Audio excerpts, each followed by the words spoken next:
Alright, now that Twin Peaks Season 3 has finally been released on Blu-ray, it's time for everyone to go back through the limited series event, frame by frame by frame, to try to figure everything out. Looking for Easter eggs, hints for the mysteries of the show. Have fun, internet sleuthers. You know what's easier? Book. Twin Peaks: The Final Dossier. What is this book, you ask yourself? Well, thank you, sir. Continuing a long tradition of compendiums of written content for the Twin Peaks series, we have one last piece of the puzzle. Whether it's Laura Palmer's secret diary or the secret history of Twin Peaks, there's much to be learned about this mysterious little town. In the Final Dossier, we have Agent Tammy Preston writing up one big assessment to Gordon Cole about everything that happened, and the many things we never saw. I'm not going to spoil what's in the book, though I will mention spoilers from Season 3. I just want to lay out the kind of things you'll discover reading this FBI agent's thoughts and the facts that are uncovered in her investigation. Her detectiving, if you will. Before we go any further, this also just gives me a chance to follow up my awesome Twin Peaks Season 1 and 2 Blu-ray unboxing with this, the unboxing of Season 3. It's kind of funny, actually. When I got it in the mail, I opened it up and I was curious what's up with these little zigzags, and then I pulled it apart and I actually laughed. Like, I chuckled to myself. Then I showed it to my wife, and she even chuckled out loud, and I showed it to Ryan, and he chuckled out loud. It's one of those things where you didn't expect it to actually be funny, but when you see the Dougie underneath, yeah, perfect. Now, I'm not some Twin Peaks expert. I just really love the show and like to dive deep into the lore. I haven't gotten around to reading the secret history of Twin Peaks yet, so some things might have been explained in this work, and the Final Dossier even references it a few times.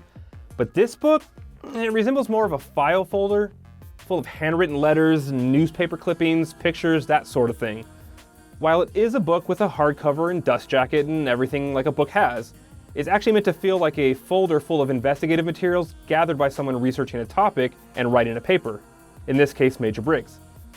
For the Final Dossier, it's a straightforward read, which is a good thing. Just paragraphs of text explaining in some pretty exact details the characters and events that occurred over the past 25 years in Twin Peaks. It's Preston's final report to Cole without any distractions. So with that said, what can one expect to uncover reading this seemingly stolen dossier from some hacked FBI server? Well, I'm glad you asked. There are some big points uncovered in this report. There's also some small little things, and a lot of context in the wording, so it's worth it to read even if someone spoils it for you, which I'm not going to do. Let's get to telling you what you're going to learn, spoiler free. What happened to Leo Johnson after his storyline was left hanging at the end of Season 2? Literally left hanging. That was a pun. I hope, yeah, you got it? Okay, good. How Hank did in prison after getting arrested for beating up Ed and attempting to kill Leo Johnson. Who is Richard Horne's real dad? I mean, Audrey is his mom, but who's the daddy? Who the hell is Ray Monroe? What was the outcome after the reveal between the Horns and Haywards in Season 2? Like, where is Donna now, since she's nowhere in Season 3? What the hell is actually going on with Audrey Horne and her husband? Maybe even what the hell this meant. What strains of weed Jerry Horne produces? They're really good names, by the way. An in-depth look at Norma's early family life and real mom and how she is related to Annie. And Annie's upbringing that led to all of this. And more importantly, what happened after the events of Season 2? I mean, Cooper really wanted to know. How's Annie? How's Annie? How's Annie? Here's a primer. It's super fucking depressing. But at least we now know. More info of the Jade Ring, possibly worn by President Nixon himself, and possibly even our current president. It's a fun little side story with a good joke payoff. I know it sounds stupid, but it's really well done in written form. James Hurley's run-in with the Mexican cartel, his return to Twin Peaks, and why he's still such a stupid baby loser. God, I wish the cartel would have just finished the job on you. How Jacoby started selling gold shovels to dig yourself out of the shit. Why the fuck Norma and Ed couldn't just make it work for so long. They're basically the Ross and Rachel before there was a Ross and Rachel. I just don't see why those two can't work things out. What the hell is up with Briggs' body, and how did it end up anywhere, for that matter? And the deal with Ruth Davenport's head, sort of being stuck to Briggs' body. That's weird. More on the whole Judy affair? I'm not going to talk about Judy. In fact, we're not going to talk about Judy at all.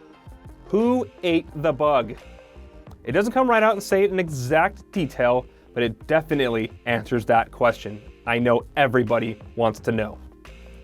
After the events of Season 3, how the hell do we reconcile Laura not dying? With the events that we've seen happen, that did happen, or did they? I mean, what is Leland's outcome if Laura never died? How could Cooper ever shown up and made friends with Harry? It's one big Back to the Future time paradox, but it's really interesting to reveal more details about it, and it's really fun how Agent Preston handles it all. I hate to admit this, but I don't understand this situation at all. What up with all the dis? One thing I will state for the record here, Sarah Palmer's middle name, Judith. I'm gonna let you ruminate on that for a bit.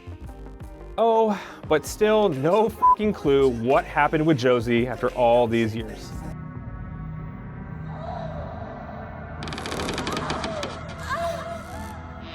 That's it. There's a lot to enjoy in this book, more than what I just told you about. But those are the big selling points for anyone wanting to try and make some sense of this Twisted series. I say go out and buy it, or stay at home and click the buy button on the internet. Whatever works for you. Go get it.